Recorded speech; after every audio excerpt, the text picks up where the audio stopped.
Luna. My name is Sam, and we're sitting in the traditional Dream Factory. And where is it located? We are in middle of Alentejo in the south of Portugal, 30 minutes from Sines, and about an hour and a half south of Lisbon. And it's hot. Can you tell me about how you first found this place, or how did you get involved in this place? Well, so for me, I was basically looking to start a project like TDF for some time. We have this vision of OASA, which is aiming to build like a series of spaces around the world. And I landed in Portugal in 2020, right when COVID hit. I was on the last plane from the US, where I had been living before. And so basically I ended up living in Montemoro Novo, which is an hour northeast from here.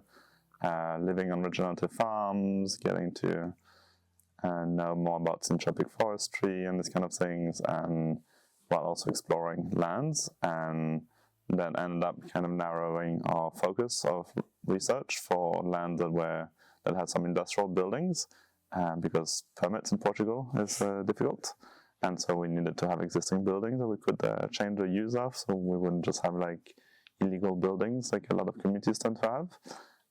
That was one criteria, and the other one that was like always part of the OASA kind of principles was to be close enough to a big city, close enough to an airport, so it's kind of easy to get to, and then finally like also close enough to the ocean. So it kind of made like this triangulation, and yeah, this was actually the second industrial property that I visited when I had like really narrowed those scopes, and it just checked all the boxes, and it felt like basically affordable enough that we could just get started, could just buy off the property, and it was a big blank canvas to start to play with.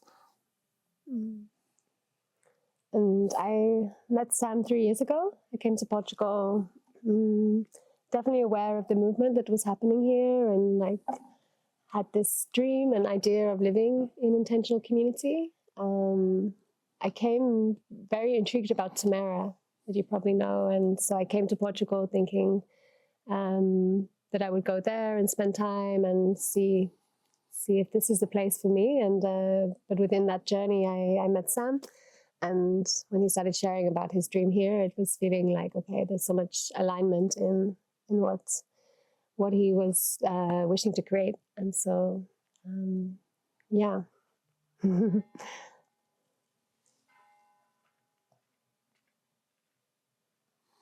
And like, what was happening in your life when you decided to come here to start this place?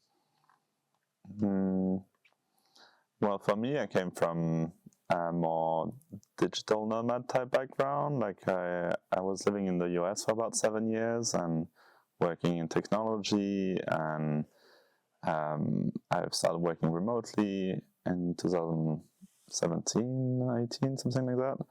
And then I started like slowly like roaming further and further from New York, kind of spiraling out. And in that process, I was basically seeing a lot of lands around the world and seeing how real estate development everywhere was just causing destruction of natural resources, and how the model just wasn't working. And especially as a digital nomad, like you're hopping into these local spaces, but you're hopping in as like a negative market force, like through Airbnb or whatever it is, and that just wasn't sustainable at all, like culturally, ecologically, and on so many ways. And also seeing a lot of nomads don't have a sense of roots and a sense of home, and so the idea was to kind of flip the model and creating spaces where people can actually build belonging and build a sense of stewardship and giving a positive trace on nature, and seeing how we can actually use real estate as a vehicle for funding conservation and regeneration. So my background was basically technology, building platforms, cybersecurity, and that kind of helped me also put a bit of a systemic approach to how to build these kind of projects, and trying to bring new tools to facilitate some of the things that communities struggle with, like governance and fundraising, and trying to streamline that into a platform and a system that can be reproduced. Thank you. What about you? So I come from a background in interior architecture. So I worked in London for like 8 years and was designing hotels, but like 5-star, like luxury hotels around the world, and kind of creating these spaces for the super elite. And I got to a point after around 8 years in this career that I was kind of like looking at what I was doing and really just questioning everything. And I think like in 2018, I decided to like quit. I kind of had this realization that like there was more to life, and even though I had this kind of very glamorous life, it was not making me happy. So I decided to leave and to start to travel and to see what else is out there. And community, living in community, building and creating spaces that are actually for everybody more accessible was kind of it was within my dreams. And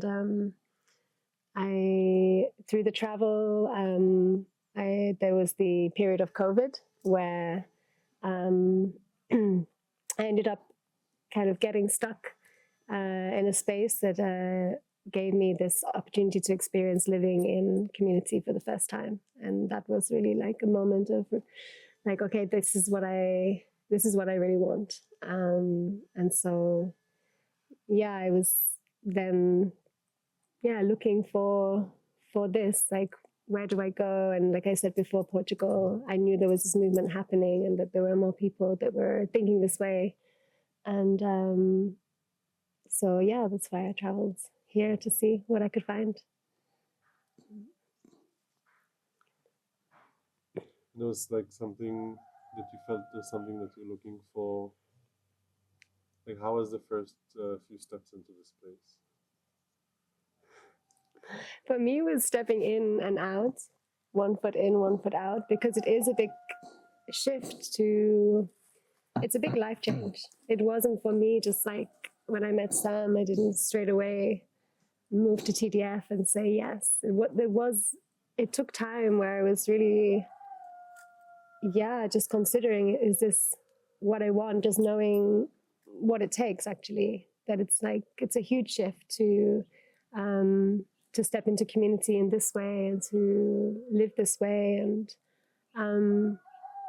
like the devotion that's needed, and you could say sacrifices as well that it takes. So it took some time for me, kind of 1 foot in the city, like, until I could finally decide, like, no, this is really what I want. And then from that point, it's been like a full yes. That's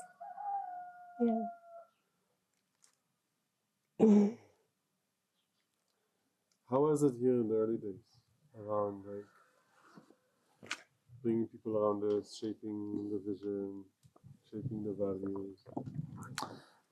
So I would say like it's been like many iterations of this collective, and it's kind of just been like a wave, and it's an ongoing wave. And there was even a team back in New York days that was more like professional team, like designer, architect, and like drawing up some potential projects for a project upstate New York that never materialized. And then from there it's like been like building like the vision and the concept. And then basically when I landed in Portugal, one of the farms that I visited was called Gandum, and it was basically a regenerative hotel in the process of being built, very early days.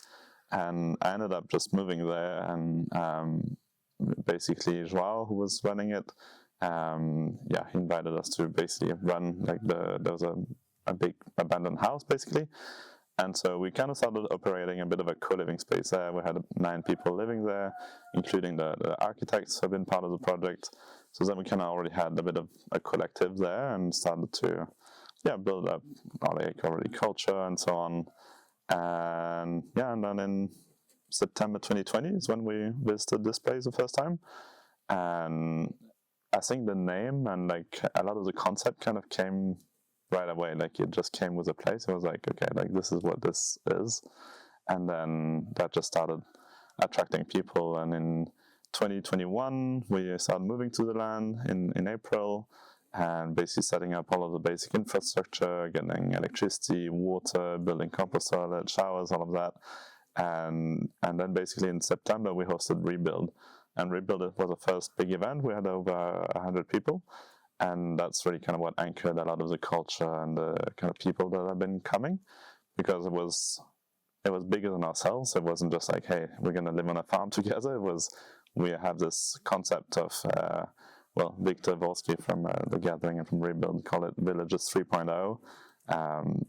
I think there's many different names for what these type of spaces are, but they are definitely more globally connected with like the shared culture, shared tooling, digital infrastructure, willingness to be integrated into the global economy and all of that. And a lot of the shapers from that movement have been coming through here. So we also like shaped really by this global culture of establishing these new types of villages. And from out of Rebuild, a lot of the current team members, not necessarily team, but citizen, let's say, came, and a lot of the team that was in place in 2022 and so on came, and so that started to shape this culture. And it was basically a bunch of visionaries like that wanted to really create like a new way of living together, and that were seeing the potential of this place to do that, because we're really rooting in long-term vision with like real assets and like real permits and a real like methodology for how to go about it, and not just like dreaming about it. So I think this like balance between actually building something very tangible and concrete and like having a very long-term vision, that's been kind of shaping our North Star and bringing like a certain type of culture into the place. And what do you think was the terms and the conditions between the group members and also in you that allowed that to happen? Because a lot of people get stuck in this way, or they end up creating a vision that is not relevant. All visions change over time, but like even from the first go. So what do you think as someone or as a group coming together, what's like the inner work or the harmonizing that needs to happen between the people to allow that to happen? I think the first thing is that we are looking at something as bigger than ourselves, right? Like we have regeneration as a North Star. So already that takes it out of the individual and it puts it into something bigger even than the collective, because it's like, 7 generations thinking kind of thing. And having this kind of system change approach to how we want to build a place, I think that kind of rooted a lot of the initial ideas and enabled us to maybe step aside from the small conflicts that you can have in a group. It doesn't mean that we didn't have conflicts or whatever, but it means that we kind of have a direction, a North Star, and I think that really helped shape the project. And then, another thing that kind of helped it get off the ground quite quickly is like there was some financial facility from me having had a tech job for a while and just being able to acquire these buildings. And ultimately the buildings cost 200,000 euros, so you can't even buy like a studio in a city anymore for those prices. So it's not that much money, but for some reason people feel a block, like they think, it's you have to really think that it's real for you to actually put like real estate capital toward this kind of project. And I think because I was committed enough to just be able to do that, that means that then we could onboard the first batch of founding members, get them into a company, and then we've been growing from there. We had 15 shareholders in the initial company, and then eventually this company was then basically tokenized. Like all of the shares were sold to a nonprofit in Switzerland. So basically putting it into the commons, and now we're up to 277 token holders. So basically it's been, like creating the rails for onboarding people, providing the basic infrastructure and a playground. But essentially, this looked like a Burning Man camp, and it still does to some extent, but there was a lot of this culture of co-creation that was like deep into into the place, and everyone who has been steward here, especially in the early days, were like coming from Burning Man culture. So we really set it up in this way. So like we know how to like start something that's livable and that's nice to be in, and like co-create the values, democracy, all of that from the beginning. And so that has enabled us to, just keep bringing this flame of co-creation, and I think that's kind of what brings the group together. And even today, I think it's a lot of burner spirits that come through the place that are inspired and that feel connected to it. Mm-hmm. And just having nature and regeneration as this North Star, like I think that allows for diversity within the space. And that's what I feel about TDF, is that there is, just in terms of the types of people or their backgrounds or their spiritual beliefs. Like we come together and we can really like be together because we're all here. Everyone here has some interest, or at least interest in the future of this planet. So this is the thing that brings us together and then allows us to be in this space, in this diversity. So. And Luna, for you, if you can say in short for people who don't know this project, what is the vision of this project?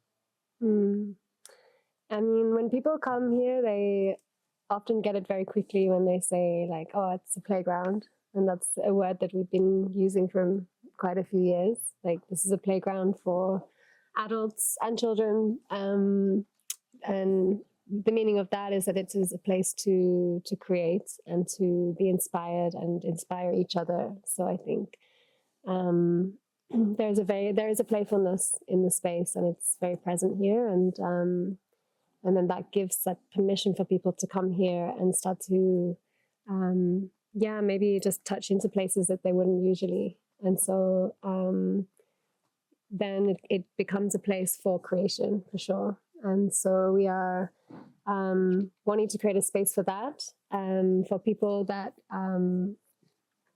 looking for a home that is more connected to nature. And so one part of the project is really like creating a space for nomads and people that have one more of a temporary home, to be able to, like Sam said, move around and still live this regenerative lifestyle. And then there's a bigger part of the vision, which is to create long-term homes for people, families, all different types of people to come together and live here on the land and become more committed into the village life. Our main goal is to regenerate this land and lead as an example, and to like really to change the landscape, and for that to be very visible so that people can come here and be inspired by that and see what's possible. And what's the co-ownership model of the space? So the first idea is that the land owns itself. Like, we are not owners of land, we are stewards of land. And what that means is a shift from seeing land as something to be extracted from. And historically, ownership has, like the laws around ownership have come from Roman times, and even before that, like the Greek times, and it came with this right to destroy attached to it. And it's we have this concept in Western civilization that if you own a piece of land, it's okay to cut down the trees or whatever. Like, sometimes you have a bit of regulation around what you can and cannot do, but generally, like, you have a lot of freedom, even in terms of destroying the land. And so this is something that we wanted to shift, because one of the things we notice is there's this baseline syndrome where, as humans, we don't really see the ecological degradation that's happening, but the entire Middle East used to be a forest, and not that long ago, before civilization came. And, like, the oceans were so full of life, like, just 200-300 years ago. But because our lifetime are only like 60, 70, 80 years, we don't really see the change drastically enough that we feel impacted by it. And so the way that our grandparents remember the world is quite different from the ways that we perceive it today. And so what it means is that ecological scales are just very different from human scales. And so if we want to have an impact on ecological scales, which is really what we need if we want to look at long-term regeneration, because you can't just regenerate the planet in a few decades, you have to really like commit to long-term stewardship. That means that you have to change the rules of the game, because if you have a new owner that comes every 30 years that has the right to extract from the land and do something else and shut down maybe all the previous effort to put in place something else, then we're just losing constantly like all of the ecological value that's being created. So the goal is to shift the rules of the game into bringing humans in as stewards of the land and shifting what they can and cannot do. And it's trying to bring back more indigenous values around how to interact with the land, where you have the right to get the fruit off and you have the right to care for the land. That's what stewardship means. And we're doing this under a tokenized system because we do recognize that we want to have very flexible ways to interact with this kind of space. So that's why we built a blockchain token, the TDF token, which gives you right to stay. So one token is one night stay. So we try to keep the model very understandable and non-speculative. And basically, if you agree to the conditions, like come bundled in with the game, which is that we're here to regenerate the land, then you can get access to amazing living facilities, to amazing land that has increased biodiversity, increased carbon capture, increased food growing on it, and water, and so on. And as long as you're willing to play that game, then you can continue playing it and you can continue to gain access to it. So yeah, that's like the main kind of innovation that we're trying to drive, is like shifting the rules of the game so that it actually benefits nature and that we can have like very long time horizon, because like OASA has been set up to last for 1,000 years. Like we're here to be able to take land out of these speculative dynamics and to make sure that 2, 3, 5 generations from now, the land will still continue to be regenerated and we can keep building up the resources rather than depleting them. And yeah, and then if you're willing to step into the game, then you can have access to a house here, you can have access to coming spend part of your time here. And the second part about the token is that it's also the idea to emancipate ourselves from the rat race. So by building the capacity to produce food, to provide housing, provide nice places to work from, and so on. Once you hold enough tokens to live here, the idea is that you have to spend very little money. So you need to earn very little money in the traditional world, in the traditional economics. So that is degenerative. And the idea is, as we get more and more people together, they can basically just enjoy spending time doing what they love doing. And that's a little bit shifting the game. The value of the tokens rise over time?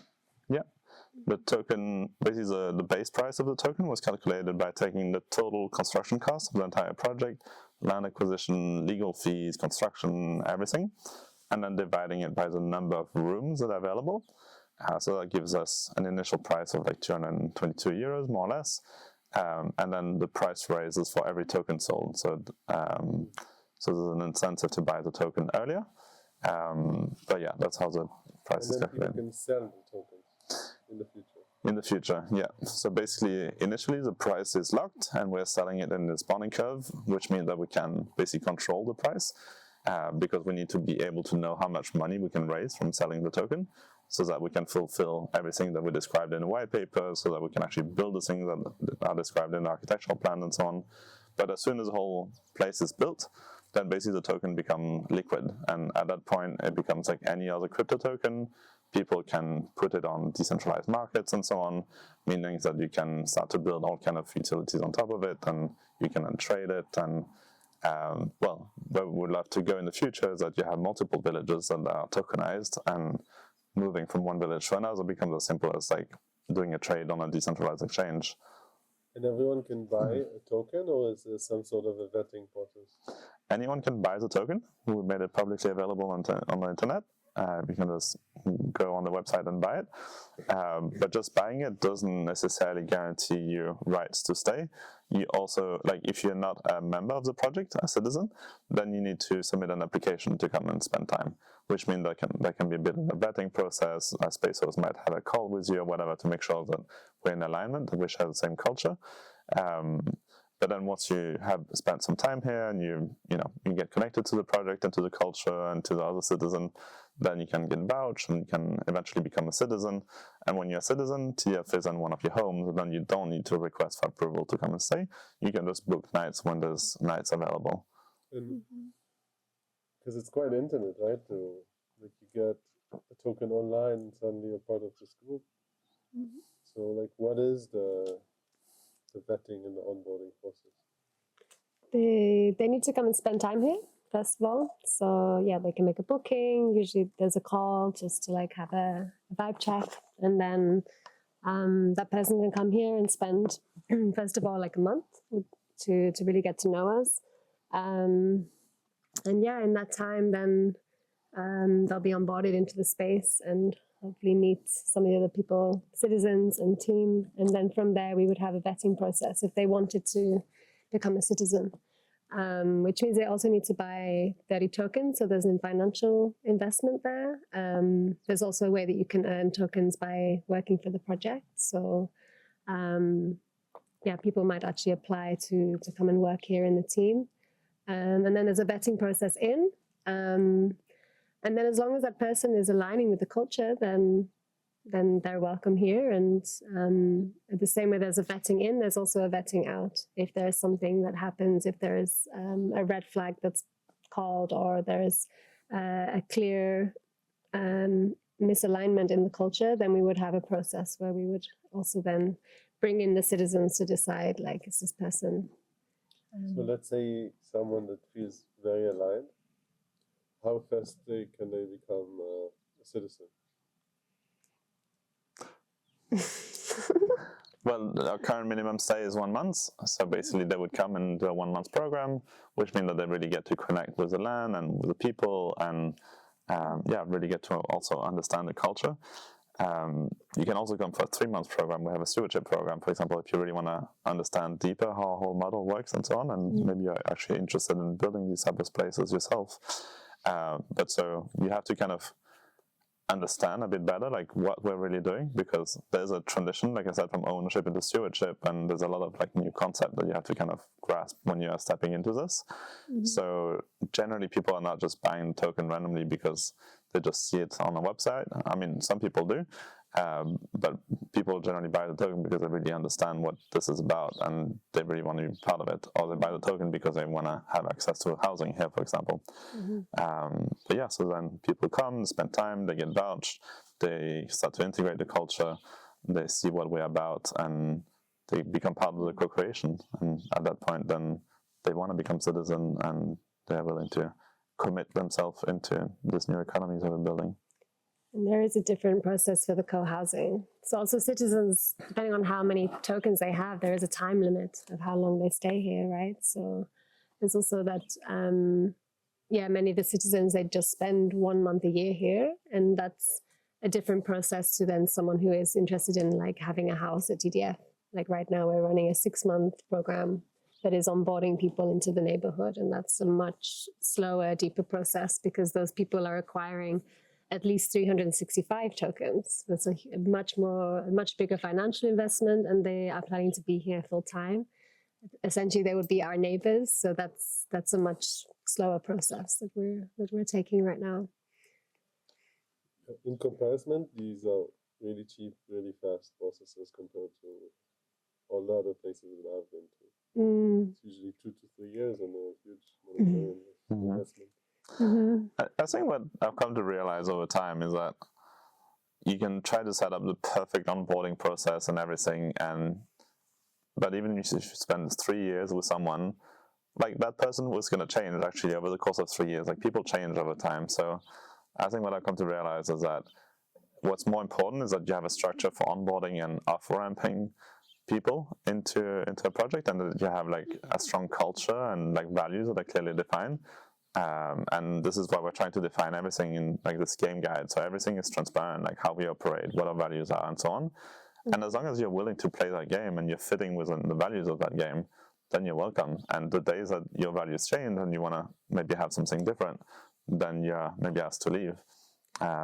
So that's, I think, a little bit how we are doing it. And yeah, 6 months, I guess, on ramping into a co-housing is, yeah, it is probably quite short. But there's this understanding that this is just an ongoing process, and just because you are best friend once doesn't mean that you're going to be best friends forever. People just change over time. And who makes the decision to onboard or to offboard someone? Everyone. So we have a governance process, which is using the token, but we also have other tokens that we're using. So the TDF token is basically like your stake in the project. It's like both your investment in terms of putting the financial capital or sweat capital, work capital in actually making this project happen. But then we're also valuing, for example, presence. So how much time you spend in a year also will give you more governance weight. How much work you put into the project will give you more governance weight. So the idea is that then based on these factors, then you can vote for like big decisions. So we have a DAO, a decentralized autonomous organization, which basically is our governance tool where we make, like if we want to make changes to the master plan, like to the village that we're building, it has to go through that. If we're making changes to the game rules, it has to go through that. Or if we want to elect a new executive team, like to just change who is running the project, then it has to go through that. And so everyone who has any of the TDF tokens can participate in those governance decisions. The citizen is the one that can create proposals, they can be more engaged in the whole governance process, but anyone is welcome to participate in that decision-making layer. So it's all very transparent, and you have like a digital tool, so basically everyone is able to contribute to decision-making, and it's verified cryptographically, so we can actually trust that the votes that are being cast are also accurate. And yeah, Web3 technology kind of helps us to facilitate a little bit this layer. We have then something that we're developing now. We've had it for a while, but right now we're reviewing it and developing the game guide, we call it, which is this kind of like one source of truth document that goes into like a lot of detail around the culture and all these topics is around, substance use, sexuality, to conflict resolution. All of these things are like outlined very clearly with processes as well, so that we're trying to really have like one clear place where people can go and see, and then that also supports with conflicts in the space, or some situations where it's just very clear. Like there are some situations where it's very clear that that person cannot be in the space, and we can refer then back to the game guide. For example, like a breach of consent, or someone who brings violence into the space, then it's in the game guide. It's very clear that that person would be asked to leave. So we're trying to, just have these things very clearly defined now in preparation for what could come in the future. And let's say someone has been here for 5 years, worked a lot, contributed a lot, got a bunch of tokens, and then the project decides that this person is not fitting anymore. What would be the exit plan for something like this? I mean, it would be the same. I mean, they would I guess a team would do an evaluation of like, why is that not a good fit anymore based on the values of the project, which are defined in the game guide. And then eventually, if there's really a clash, or, there are certain things that can accelerate things like consent breaches or whatever, things that can put like that need like immediate kind of action. But if this kind of things happen, then the person still hold their token, they're able to resell their tokens, and then they might be asked to move on, and they might not be able to use the tokens for staying here. And the tokens represent the money they put in and the work they put in. Mm-hmm. And then there's not like a responsibility from the project to kind of buy these tokens from this person. No, the token is basically a one-way entry into the commons. So we're selling it initially to fund the development. And at the point where we feel like the project is completed enough, the token becomes liquid. which means that anyone can then set up a liquidity pool on some decentralized exchange, for example, and then the token becomes tradable there. So you'll be able to swap it for other currencies, for example. But yeah, the project will never be buying back the token. Basically, it's because the land is self-sovereign, right? No one owns it, and that means that as soon as all the capital has been put in, like there's no exit from it. And in fact, we even made it so that if for whatever reason the association, if for whatever reason at some point the association fails, or like there's a major disagreement or whatever it is, the land will have to remain in the commons. So it will have to be donated to another nonprofit with a similar purpose. So let's say even if for some reason the group decides that you are not fitting the community, so all the work you did, putting all the money, all of this stays in the project. It's possible for someone, even the citizens, it's possible for them to make a proposal at some point and say that they don't think that we're fitting to be part of the executive team. There can even be that proposal at some point. Yeah, anyone can make a proposal to create a new executive team and to replace the current team, for example.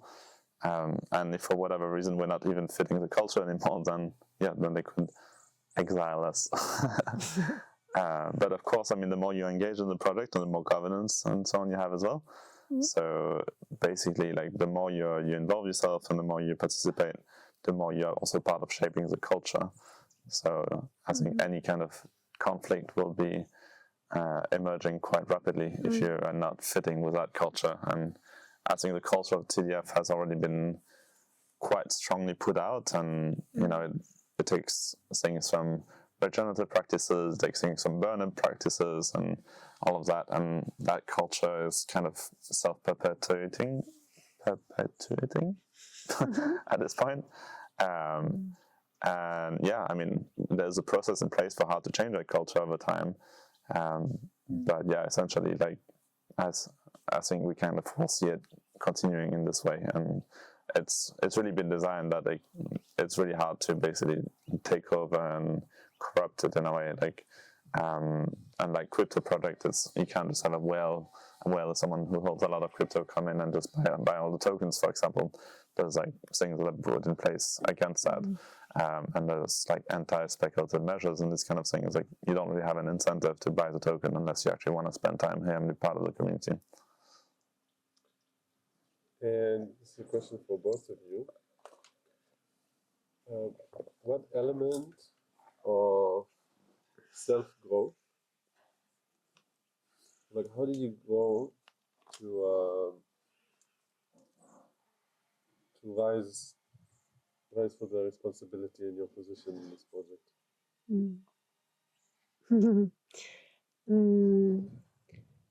Yeah, for me, this is an unexpected life path in a way, that now I'm here and part of the team here and taking a more like leadership role. So I'm learning a lot every day. I feel like this is a school for life, and I'm learning a lot from the other people that are here and the people that we are connected to. For me, it's been really supportive to be connected to other like people running projects, founders, that can really like share their experiences. And then each member of the team, I think, has their own gifts and skills. I'm already kind of, my background in interior architecture, but then I also have a therapeutic background. And yeah, so I have some tools. I work with somatics as well, and this really supports me to kind of be a space holder for people in the community. And so I use my strengths there, and also recognize that there's so much to learn. Yeah, I really see as we are growing that the more we're growing, the more we need more support systems and processes that support us in the relational aspect of being here. So yeah, I see it as an ongoing thing. Yeah, I think so many people have the desire, the vision, the idea to start a project. But starting a project is a lot of commitment. And I mean, I was very committed to doing this, like already for years before buying this piece of land. But yeah, like actually being on the ground and seeing everything that it takes, it's like you have to wear so many hats. I mean, as a founder generally, but I think as a founder of a regenerative village, there's maybe even more hats, because you have to wear the community hat and the governance hat and the infrastructure hat and the architecture hat and accounting and like there's just like endless amount of different skills that you need, and at the same time, like, well, me coming from a digital nomad background, where digital nomads have a problem with commitment generally. So this was like kind of like completely the opposite. It's like, no, I'm actually committing to this land, not even just for my own lifetime, but like for multiple lifetimes. And I'm building a system so that this land will literally stay here forever. And when you start to let that sink into your body, into the feeling, into what it means when you're walking around this land, that maybe 500 years from now, there'll be someone else like walking on this land who will be somehow guided by those regenerative principles that we've set in place. That really shifts your perspective on what this whole thing means. And yeah, and it starts to shift also, I guess, the ways that you approach what it means working in this kind of context. And I think it's very different from what we're used to in our Western society. And it's just such a different timescale and way of thinking about things that we're really just not used to. Indigenous people used to do it way more, and 7th generation thinking and all of that. And they used to dream more, I think. They used to, because when you're projecting yourself in hundreds of years in the future, you can't just use hard numbers and quarterly profit statements and all of that to project yourself. You really have to dream bigger. And and I think that's some of these technologies that have been forgotten is things that we're trying to bring back in a way. And the whole concept of Oasa was actually based on a backcasting exercise that we did. So that's projecting ourselves in the future and then walking away back from that future and trying to bring into that future, like, what is that future? Like, what is the best possible future that I can imagine? And then trying to walk away towards that. And I think this is something that we're missing in the whole Western world, and that this is what politicians should be doing. This is what nation states should be doing. And we're just not doing that. We're like really running on this like quarterly cadence, or like four annual cadence with presidents and all of that. And we really just don't have this long-term commitment anymore. Like, no one is committing to anything. And we don't have this bigger than ourselves mentality that I think brings a lot of peace as well.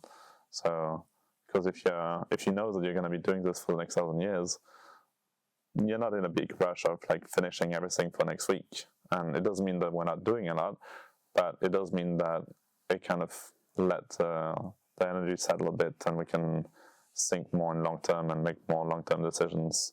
Unless you're a dictator.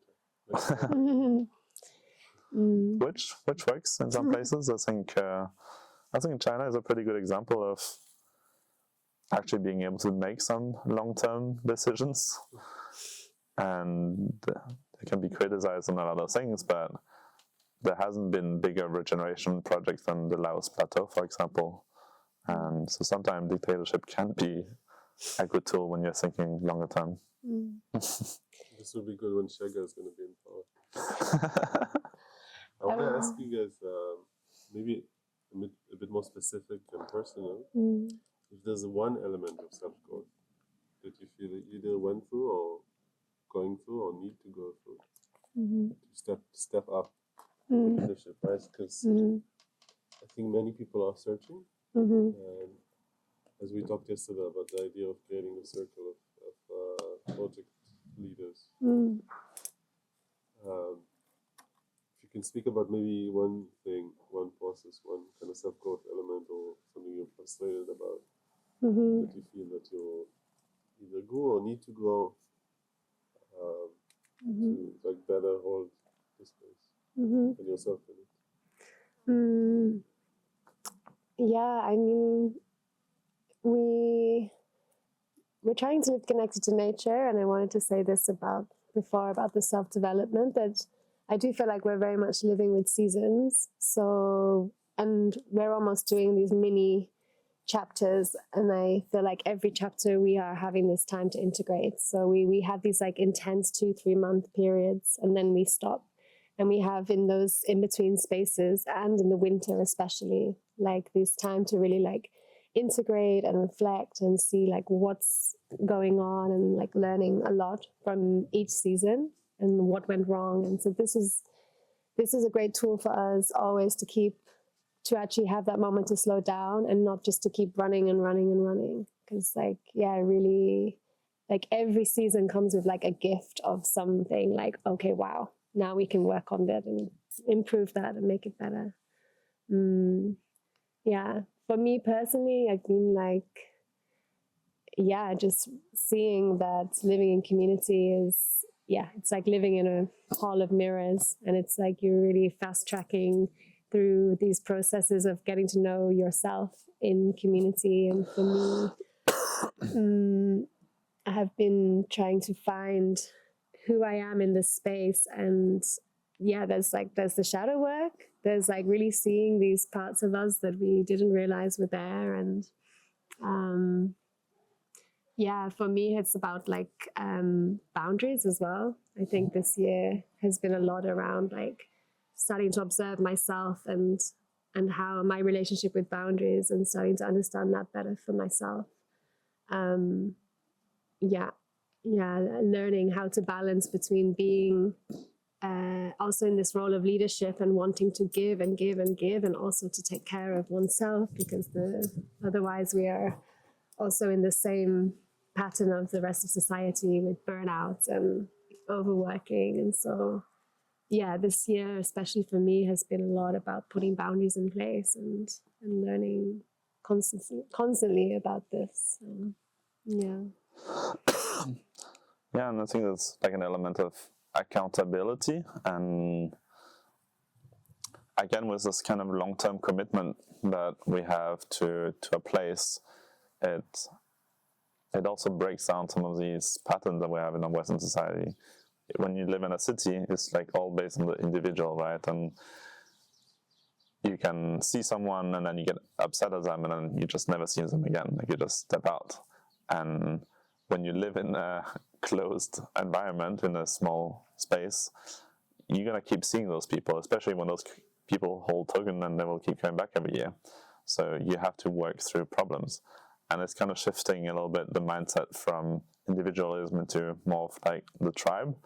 And that means that you have to actually work through the problems. And, you know, if someone's triggering you and someone is, you know, making you feel in a certain way, like, you know that just going to keep happening until you actually work through that.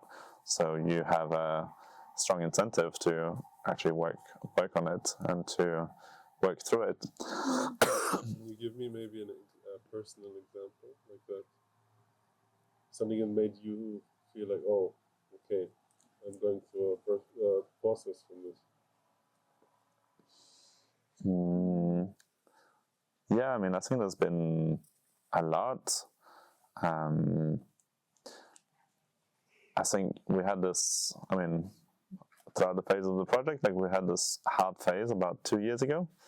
And there was a moment when I actually stepped out of the project. I was burned out.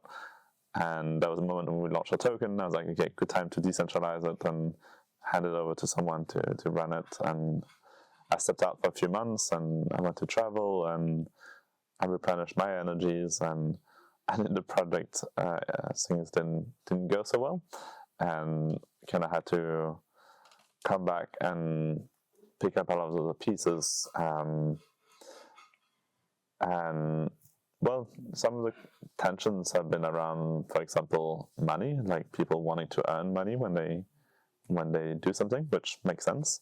But it's also difficult when you're a project that doesn't have an income stream yet.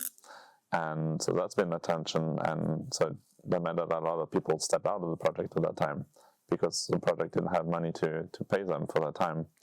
And then we had to shift models and all of that.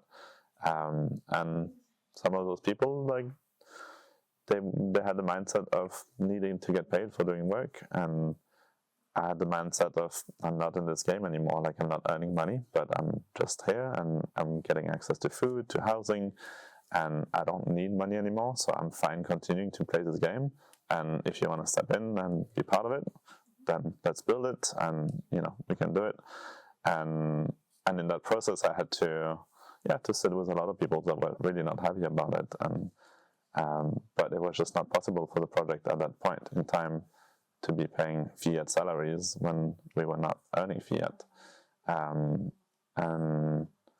yeah, I think this year is kind of the moment when there's been a big convergence of all those people that have been involved in the different phases of the project that are now coming back and that are seeing that the project is continuing, that it's thriving, that we're continuing with the vision, and then they're willing to step in. And it's like, okay, we shifted from, maybe we had some moments where there was conflict and things were not going so well and people had to leave for various reasons, and now they're coming back and it's like, okay, actually we're still connecting, and the thing that connected us in the first place is coming back, and like this kind of this heartful connection is still there, and the North Star of the project is still what connects us, and it's still something that's true to them, and they're seeing that this is something that's needed in this world, and that's connecting us in wanting to continue and to move through it. Mm-hmm. You say you don't need money, but let's say someone without money that's working and living here, needs to pay taxes, needs to go to the doctor, needs like a cab or a bus for the doctor, wants to go visit his parents. Like, is this something that the project helps with to people that really don't have money on? I'm not saying we're never going to pay money to people. I mean, I'm saying that when you don't earn money, you can't pay money. I mean, you can, but it's not sustainable.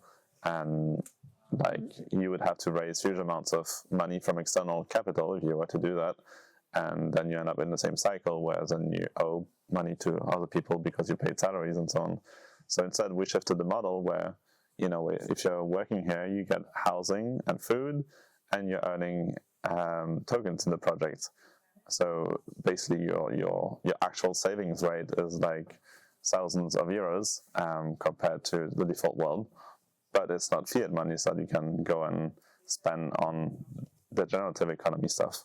So eventually, like, once there's more economic systems in place, there will be more euros circulating through the project. Like, I mean, we're already managing to basically break even since like a long time actually, and that's because we have very little expenses. But that means that we can actually guarantee the long-term viability of the project, and that we can build it up, and that we can not be liable to external sources of funding that might compromise the goals of the project. And eventually, the plan is to have a hospitality business, and a restaurant and a mushroom farm and all these other things that will be generating funds and that will be paying salaries to the teams that are running those operational pieces. But for now, we've been more in a place of distributing the access right to the project to the people that are willing to work for it, and that's been working quite well for us. For Luna, what does help? How do you build trust between you guys here? And what do you do to repair trust while it's being broken as a community?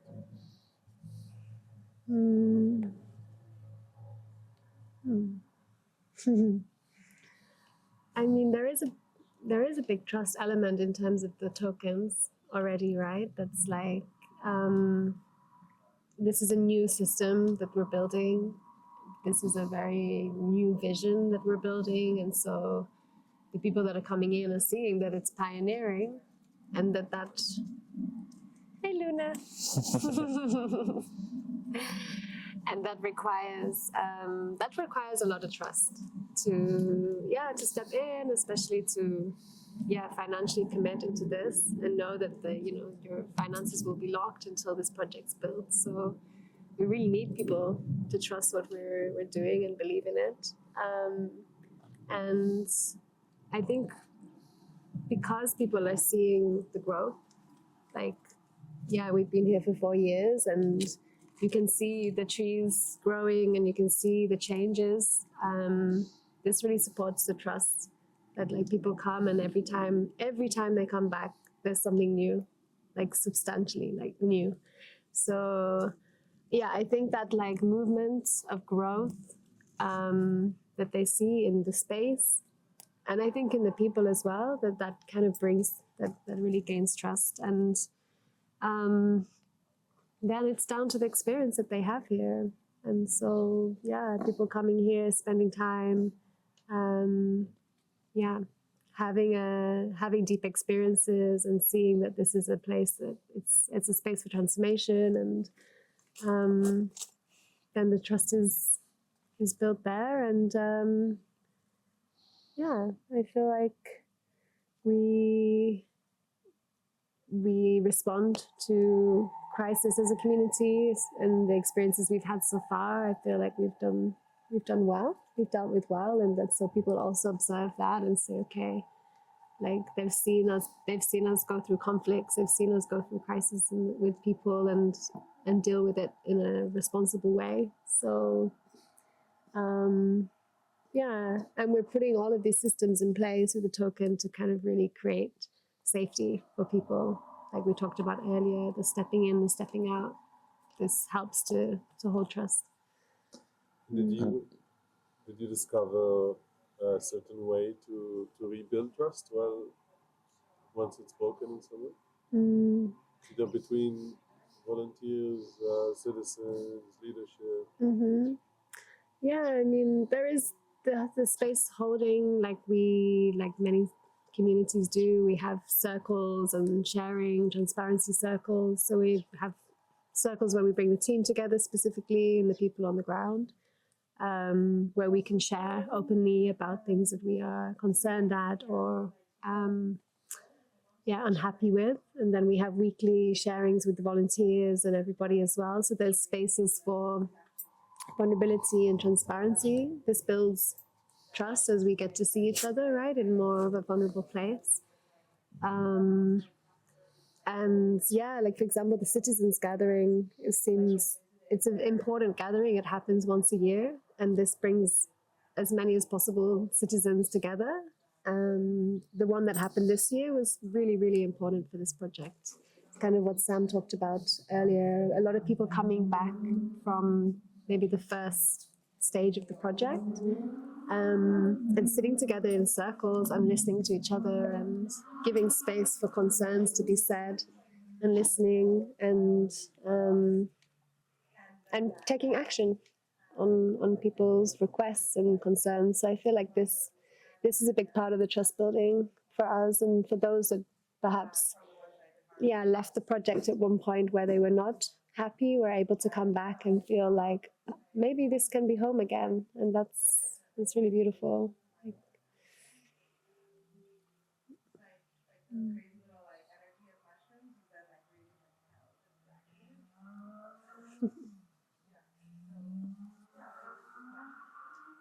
If someone is just one step behind you in this kind of stepping into a project like this or starting it, what advice would you give them?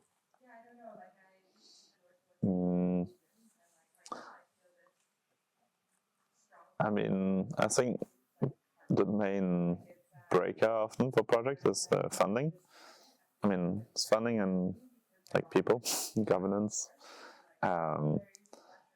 So I would say like having like a very strong North Star of like having something that's bigger than yourself, why you're doing it, and something that can stay in place. because from what we've researched and learned about, like if you're just a group of friends that get together because there's a good vibe and you want to live together, and that's kind of what we heard from others as well, is that doesn't necessarily last. People change and all of that. So having like this kind of strong North Star, and then I think for the project to have like a strong vision for how to create the first kind of financially viable income streams that you can get the project going and like be self-sustainable financially, so that you don't have to keep relying on people investing in it or whatever it is. So like just narrowing down on that. Yeah, I think that would be a good first steps. It's hard to choose one. I would say, I think mentorship is important.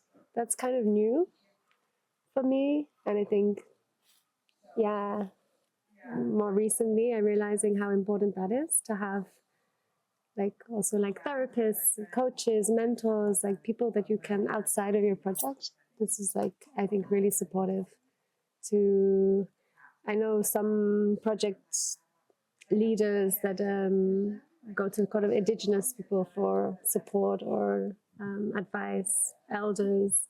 I think this is really important, and very naive to think that you can do it on your own and not have that support system. So yeah, I think that's important. And yeah, take rest. Take a break sometimes. Take a step out of the project. Yeah. Get some perspective. Like Yeah. if you're too stuck in the same place all the time, and we see it all the time, people coming here being excited about everything and then overworking themselves and up burning out. And if they burn themselves too hard, then they just don't come back. And that happens too often in projects. So yeah, like if you can commit to this North Star, and actually one of our mentors call it like bipolar planning. So you want to have like a very long-term vision and a very short-term action. So if you can have that, that kind of helps you not be stuck in this middle ground that we tend to be too stuck in the Western civilization generally. So knowing where you're heading in the very long term, and then just focusing on what to do today.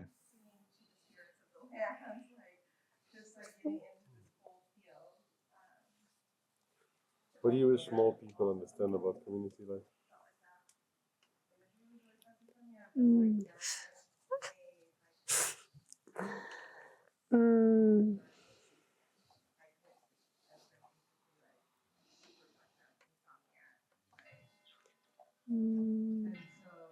It's not for everybody. Yeah, it does take a mentality, a certain type of person, people, to really be able to live like this, because it is a big shift from this individualism. And I think some people really have that idea that community is the answer, but don't really understand how much it takes, and that yeah, like there are some things that it's really, you have to let go of. There's a lot of kind of like letting go of things, and kind of to be more in service with the community. And yeah, I don't think it's suited for everybody. Yeah. Yeah, I think we've come to a point with our Western society that's just